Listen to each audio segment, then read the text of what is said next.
Okay, so we have Emily here, who is an agent with Coldwell Banker, and she was in the office downstairs, and we said, come on upstairs and join us for our Happy Friday coffee talk. Thank you for having me. Absolutely. How was your guys' week?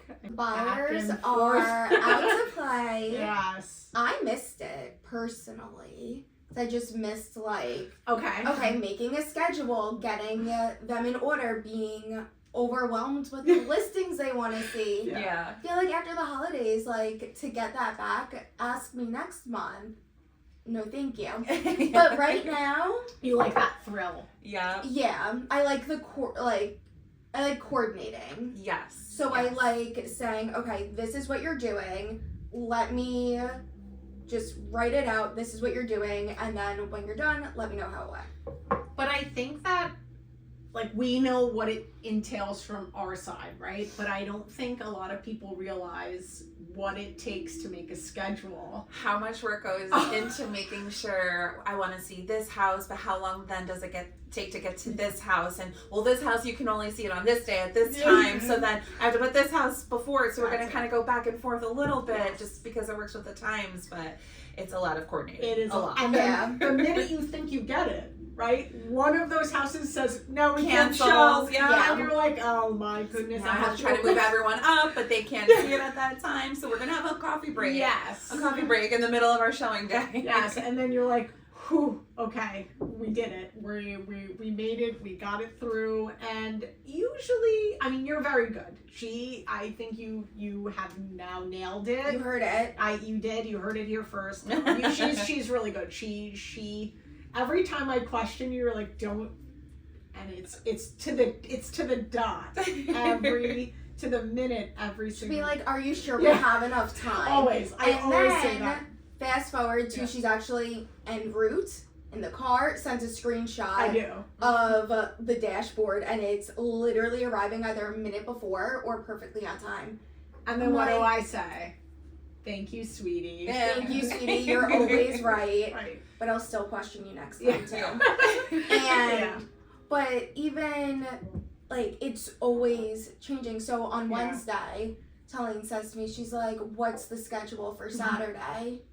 I'm like, they're gonna add 16 more things to the list. Yeah. There is no schedule right now. The schedule will be done. Yeah. Mm-hmm. Not on Wednesday. No. I know, but I just feel like I need to plan in my head. And you know what happens. Okay, you have to make the schedule, and then 100 other things come on your plate.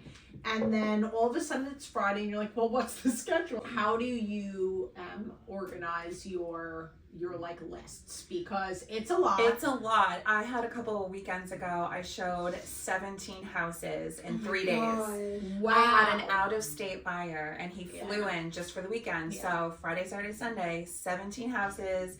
That's in a 3 lot days. Of houses. Overall, there were 3 homes that we put offers on, and 2 of them got accepted. So the ball was in his court. Very good. And so we closed in so I guess this was more than just a few weeks ago, but we closed in less than a month from under contract to closing, under a month, That's 28 beautiful. days. Cash? Not even cash. Wow. We used one of our preferred lenders. Excellent. And also used our title company. Okay. And I think that everyone was working with each other, and we got the ball rolling, and boom, we closed. Congratulations. Well, Yeah, that's beautiful. Thank you. But back to the original question of how do I keep myself organized? I am very old school. I have a notebook, and I write everything down. I cross things out. I am a pen to paper person. I love it. I really am. I try to put things in the phone, but then my instant reaction is just to go to the notebook. Yeah. My organizer, my notebook, I have 2. I have a little organizer, I have my notebook, and between the 2, that's how I keep my life together. So I agree. If you see my desk, there's Post-its all over it. And on my screen, it's my constant reminder. However, I'm very, I like to use the phone because my iCloud syncs with everything. Yes. And so what we do is we have a shared note. Yes. And we will write down, the properties, MLS numbers, all of that in the shared note so that her and I are on the same page. Yeah, with certain that things. makes sense. Yeah. But I do I do love pen and paper as well. It's old school, but I love and it. it keeps, you know what's funny? I always used to study. The writing yes, is I what used to study puts it in my brain. Me yeah. too. And that's how I would like study for tests and stuff. I would write it and rewrite it, and that was my study method. Yeah. So same. like if I write it, typing is different. If I write it, I feel like I remember it. Exactly, yeah. Same. But I mean, the problem is, what if my Post-its over there? Like, what if I'm in the car and I forget to post it, and then, you know. Same at home. We have the calendar on the wall, Yep. and we always say if it's not on the calendar, you can't get Yes, mad then yes. if, you know, something else gets scheduled. Yeah. But so I have it in my notebook, and then I have to remember to put it on the calendar so that, you know, everything meshes together. Right. Craziest real estate story. My craziest real estate story was I went to go to an appraisal.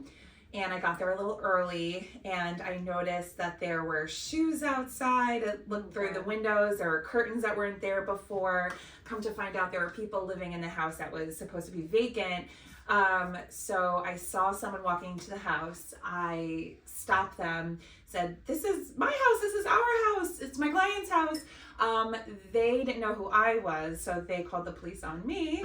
The police come, and as it turns out, someone stole the key from the lockbox of the house, illegally rented it out because it's not their house to rent out. And these poor people really, truly felt that they were legally renting out a house, but it wasn't theirs to rent out. So Wow. a truck came, they took all of their belongings out, and within a few hours, they were gone. Same day. Same day. See, that is interesting because I've heard that it's Squatters' rights. squatters' rights where it takes a really long time to get. Now, I guess like if you know your rights and those type of like this wasn't a squatter situation. Yeah. They weren't squatters. They truly thought that they were yes. renting the house. So yeah. that's probably why they got out. Yes. But squatters that do this for a living, Mhm. right? They actually will stay there and they know their rights and they win. Yeah. It's insane. I thought that that's what it was. I thought we had squatters. They had only really been living there for about 2 weeks. It was right next door to a church, and someone from the church said, "Oh yeah, we saw them coming in with a Right. moving truck, and we thought that that was the new owners. We're so excited to meet them, but unfortunately, no." And that crazy. happens more often than it doesn't nowadays. I've heard the police had said that the police officer said that this was a second or third occurrence that's like the lease looked the same, so they think that it was from the same person kind of running the same scam. So they said that they think that it's just someone out there scamming people and getting, you know, their security deposit, their first month rent. A few weeks goes by, and then, you know, the people have to leave, Right. but the person who scammed them gets to keep the money. That's awful. So is it another agent involved? Or we don't know. I don't know. I just keep thinking, well, who would have had access to the lockbox? Well, that's why I'm asking. So it's either someone had access to the lockbox, or I don't know if you can just break the lockbox off, but there was no other damage to where the lockbox was. It was on the side of the house, like on a pipe or something, and there was no other damage. So if someone had to get that off, Right. I can't imagine there being no other damage. So it worries me that it could have been someone who had access to the lockbox. Wow. Yeah, and now I've seen that like certain vacant homes will put like a sign in the window, and it'll say like this home is vacant or this home is not for rent or whatever the case is, Yeah. so that it assures whoever is creating these fake leases and showing fake rentals that it's not for rent. Yeah, exactly. I felt so bad. Like at first thinking they were squatters, I was angry and I'm like, Yeah, get them out of the house. But come to find out that they were scammed and that they had to hand over all this money, you know, and then here they were just putting all their belongings in a car and a That's truck so and sad. having to drive away. I felt really bad after Yeah, the like fact. where are you gonna go? You Yeah. thought this was your house. Yeah, luckily for my client who showed up, we were able to push the appraisal back a couple of hours. He was understanding and he came a few hours later and we were able to get it done. But I'm still like shocked that Same it was, day. Yeah, that within yeah. hours, Wow. same day. I don't know how it happened. A truck pulled up, all their stuff was in it, and they were gone. I don't know. Wow. Yeah, not sure how it It's happened. not usually that easy, but Yeah. I'm glad it was for your client. Yeah. And they closed and everything Yeah, was fine. we ended up closing. She's been living there. Amazing. I've been at the house twice so far. Have So you? yeah, it was a friend of mine. So yeah, I went for her holiday party that they had. Nice. Yeah. Now it's just a funny story. Now it's just a funny story. Now it's my craziest story Wow. craziest thing that's ever happened to me so far Wow. in my almost 5 years of being in the business. You know what is, if we could just leave it that way, right? Yes, let that be the craziest Yes, thing. Nothing yes. else crazy. Mhm, I hear you. Emily does marketing really well. And I think that you think outside of the box, and I love that. So, like, you did an open house with me, a couple weeks ago, and you brought your, like, popcorn with the little...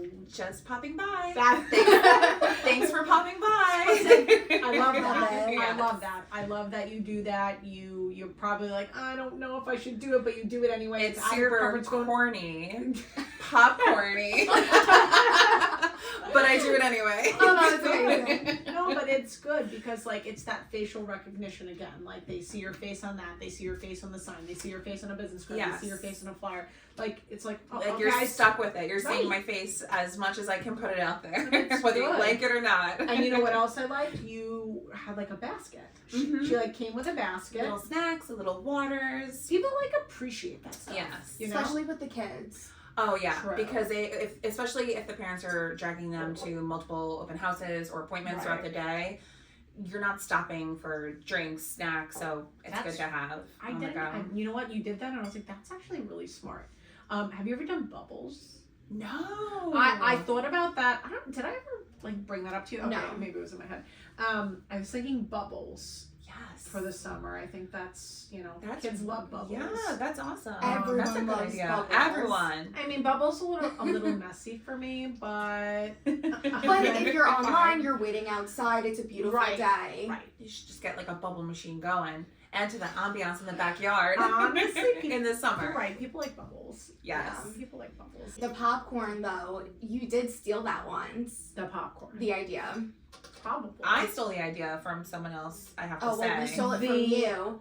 It When? was You the did it. house. I made it. You did it. I wasn't at the open house. They had a little Okay, sorry. movie Yes. theater in the basement. It was Where- so cool. I That wish- is Okay, so cool. it was a whole movie theater downstairs. So what I did was I bought like a bag of popped popcorn, and I bought like those packets from Amazon, the like Oh, yes. actual like popcorn bags. Yes. And then she printed like our faces on a sticker. We stuck it on the popcorn bag, rolled it up, and I had like a basket with the popcorn in it. See how amazing is that? Yeah, and I was like, this is perfect for the movie That theater is in the perfect. basement. Yeah. And then we did a little content down there. We were throwing the popcorn up and catching it in our mouths. and, See like, above. yes, yeah. And then we had like perfect the popcorn in our hands. So it was cool. But yes, you're right. I was like, when did we do that? No, you're No, right. that That was is so good. awesome. I remember I was so upset that I wasn't at that Yes. open house because I was like, It was me and Jay. I should be okay. taking all of his content right now. Yeah, it was. Everyone loves popcorn. They do. Even the agents were taking the popcorn at my open house that I had them. She was like, "Do you mind if I take one?" I'm like, "No, please do." No, but as you Thanks like, for popping by. Yes. But you know what? Like, I'm a firm believer that like as agents we need to work together. Yes. And that, a lot of people don't believe that, and that's okay. To each his own. But for me, like, I think it's really important. Like, you've been dealing with an agent this week that you've had nothing but great things to say about. And I like that, like she's kind of like guiding you a little bit in certain aspects, which is good. That's what it should be. Yes. Like working together, we not have to. against each other. Right, we're all in this industry together, and it's important that we all stay together. So, Yeah. just like the three of us sitting here talking, collaborating, I mean, we should be doing that. I Yeah. think more people should be doing it as Yeah, well. I Yeah. agree. We're so Nassau, you're so Suffolk, like Mhm. just opposite ends. If we ever need a hand, Right. it's like never. You don't even think twice. It's okay. Let me call Emily. Oh, And it's just. I'd love to help out in Suffolk. Yeah, But you've done the always. same with us. Yeah, 100%. And it's just we yeah. know. We can count on each other. Yeah. Yeah. Yeah, the agent that I've been talking to, she's with our company, and I met her. I took clients to go see her listing, and I mean, you can look at me. I'm young, like you can tell, obviously. And so I'm on the phone with her. She's asking me questions, and she was like, you know, we're from the same company. Like, it would be really awesome if we could get this done.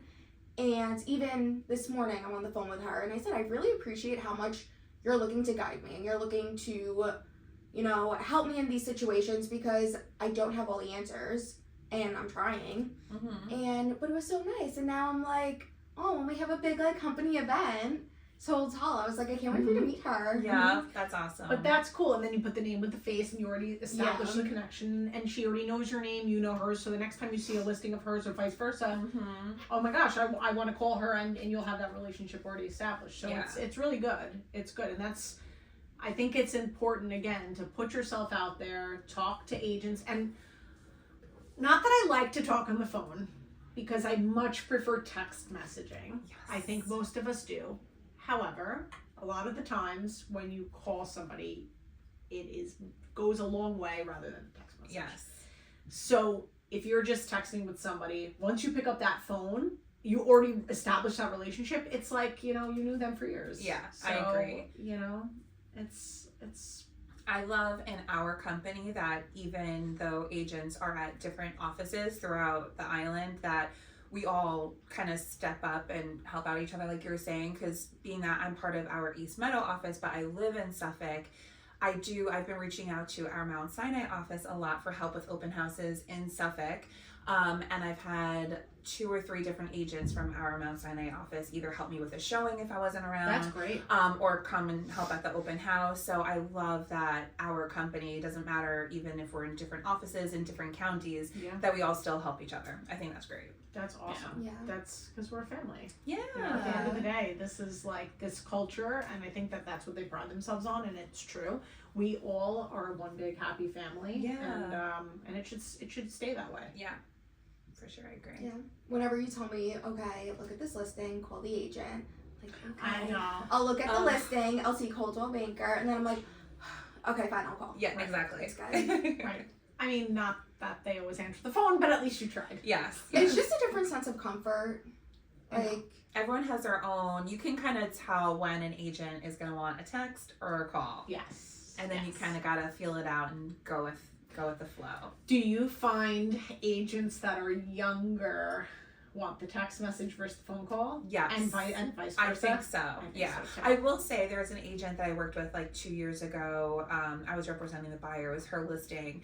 And I just showed one of her rentals, and she called me like 3 times. So I was in the city yesterday, and I had like the worst service every time she called me. I'm like, what? Right.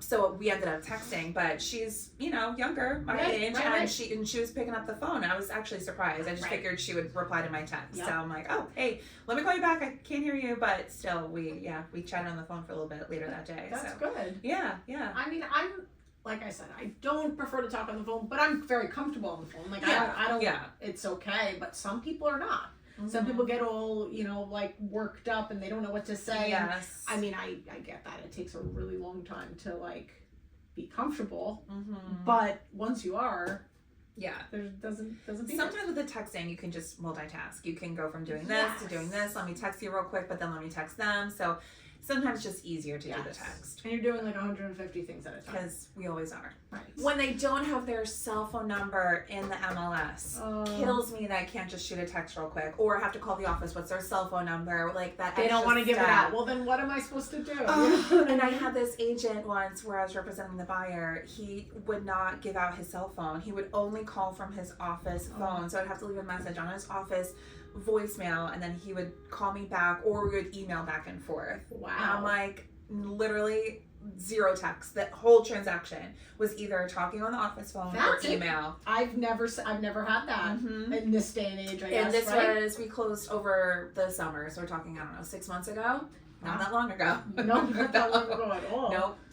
Wow. Did you have to like fax him anything? I wouldn't even know where to start. Either. I haven't sent a fax in 20 years. Fax. Like buyers for this weekend, what's going on? Not much going on right now. I have a house under contract, but it's a new construction. Oh, good. We'll be closing in like Amazing. June, July. Yeah, it's whatever. Almost $1 million house, right? Like 900,000 right now. So that, but I really should be doing some prospecting. Busy weekend. I have an open house tomorrow. I'm helping another agent with an open house. Amazing. And then I have a christening to go to for my cousin's baby Nice. on Sunday. My mom is landing today, coming into town, Very but good. that's about it. All right. How about you guys? Taking some buyers out tomorrow. And yeah, just we have to get those flyers in mailboxes. I know. Happy Friday. Happy Happy Friday. Friday!